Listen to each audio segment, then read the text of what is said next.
Hidayah Islam dari Allah Subhanahu wa Ta'ala bisa datang kepada siapa saja dan kapan saja, termasuk dari sebuah momen yang tampaknya kurang baik. Hal inilah yang dirasakan perempuan cantik bernama Jocelyn. Ia mantap menjadi mualaf setelah berdebat, bahkan memusuhi ibunya sendiri. Jocelyn merupakan gadis cantik yang lahir dan besar dari keluarga Nasrani taat. Ayahnya adalah seorang pendeta dan ibunya mantan aktivis gereja. Jocelyn kecil lantas sudah menaruh minat yang tinggi terhadap agama hingga pada akhirnya di usia 20 tahun sudah menjadi sosok pemimpin gereja untuk kalangan muda-mudi di lingkungannya. Sementara itu di saat yang bersamaan, sang ibu justru memutuskan untuk memeluk Islam dan menjadi mualaf dengan cara yang terbilang unik.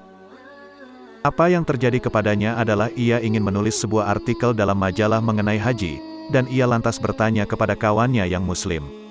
Ketika dia belajar lebih jauh tentang Islam, dia pun jatuh cinta pada agama yang indah ini.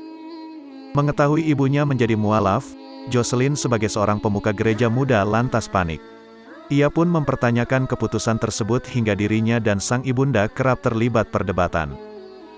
Bahkan, Jocelyn mengaku pernah melakukan tindakan ekstrim saat ia melakukan misa di rumah.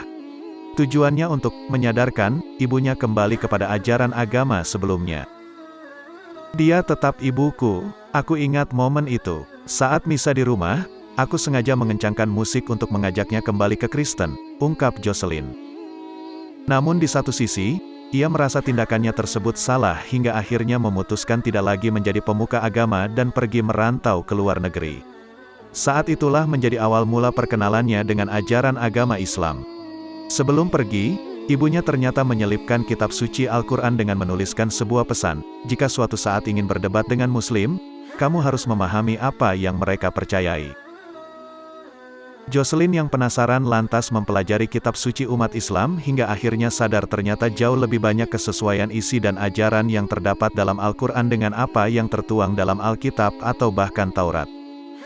Hal inilah yang mendasarinya mengucapkan dua kalimat syahadat.